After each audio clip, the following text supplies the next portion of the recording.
The problem is not pleasures.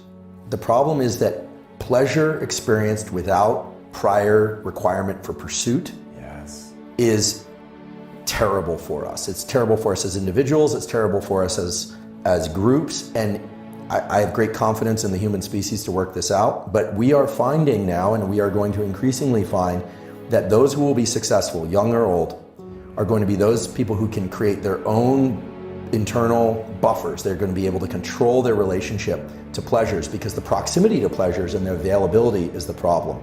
If you look at the increase in use of drugs of abuse or prescription medication, which at least at the first pass deliver pleasure, pain relief, the whole issue with the opioid crisis and dopaminergic drugs like Ritalin, Adderall, there is sometimes is a clinical need, but tons of people are taking those recreationally now or to study. Huge dopamine increases are what those cause.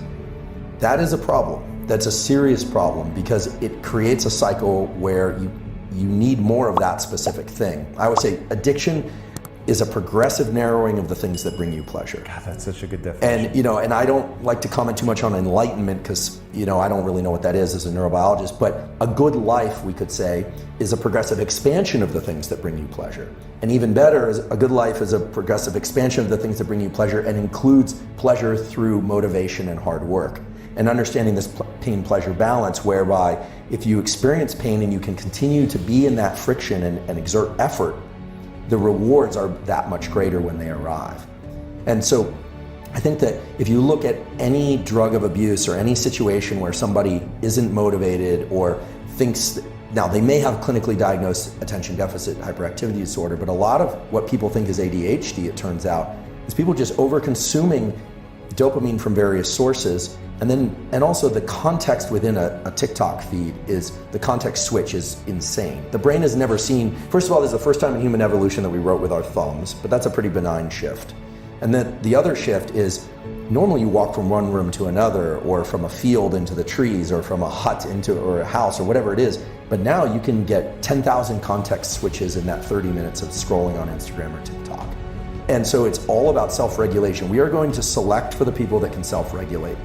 And so then people say, well, how do you self-regulate? How do kids self-regulate? Well, this is my hope, and one of the reasons I've gotten excited about public education and teaching neuroscience is that this is a place where knowledge of knowledge actually can allow oneself to intervene. When you think, I'm feeling low, I don't feel good, nothing really feels like good. Am I depressed? Maybe, but maybe you've saturated the dopamine circuits. You're now in the pain part of things. What do? Well, you have to stop. You need to replenish dopamine. You need to stop engaging with this behavior, and then your pleasure for it will come back. But you have to constantly control the hinge. It's not just about being back and forth on the seesaw. You have to make sure the hinge doesn't get stuck in pain or in pleasure. We often think about the extremes of addiction, and those are really severe, but we also have to think about the more subtle forms of something we really love, but indulging in it just a little too often so that it no longer has that edge. There have been really good studies of people who jump out of airplanes with parachutes. I'm sure it's a lot of fun, it looks like a thrill, but people do it over and over and over again, often die doing other things. They often become drug addicts because it's a huge high. Oh yeah, a lot of that. And there are a lot of examples of this. I mean, you can get addicted to anything. The key is to regulate that behavior. So you asked what should people do? Well, certainly I'm trying this now, and I have some good examples. Some young people I know and work with are taking breaks from not just social media, but no cell phone whatsoever.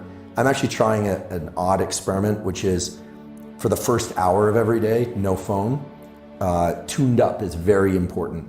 And so many times throughout the day, but I try and get 25 a day, where I actively refrain from doing something that I impulsively want to do. Could be looking at my phone, but it could even be something trivial. Like I want to walk to the kitchen and get a glass of water. So I'm actively engaging in in denial, not cognitive denial, probably that too, but how would I know? But in action-based denial. So restricting my behavior in some way as a way of keeping these dopamine circuits tuned up. Also not looking at my phone first thing in the morning for an hour, because knowing what we now know about the second phase of sleep and REM sleep being more predominant, the second wave of sleep, and the fact that you're working through a lot of emotional and logistical contingencies, you're reshaping your brain in sleep. That's when neuroplasticity occurs, during sleep. It's triggered in wakefulness, but it actually takes place in sleep, especially that second half of sleep. When you wake up in the morning, you are in a perfect position to, what I call, receive the download of all the work that your neural circuitry has been doing the night before. But if you immediately go to a sensory experience, especially a rich sensory experience of stuff scrolling by, you're actually missing the information that you processed at night. And even more importantly, that second half of the night during REM sleep is when the emotional weight of things becomes, let's say, you put it on the shelf properly. Things that are important to emotionally register get put in one shelf. Things that were, like the comment you got on Twitter that was triggering, doesn't seem like such a big deal after a good night's sleep. And that's because that second half of sleep is actually when you re-experience these things, but your body can't secrete adrenaline. It's kind of an internal form of therapy or even trauma therapy. And that's why people who don't get that sleep are very, they're easily agitated. They feel like the world is crushing down on them. So when I wake up in the morning, I want to receive ideas that I want to learn from my learning. And if you take in new information, you are not in a position to do that.